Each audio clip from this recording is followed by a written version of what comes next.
US plaza house దగ్గర చిన్న గూడి కట్టుకున్నాయి. గూడి లోన్ ఉంది, చూసుకోండి. అటు తల్లులు మేతలు తీసుకొని వస్తున్నాయి.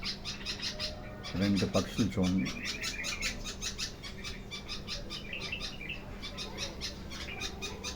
వాటికి మేతకి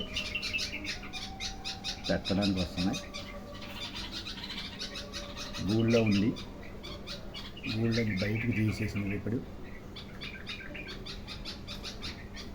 అటు తల్లులు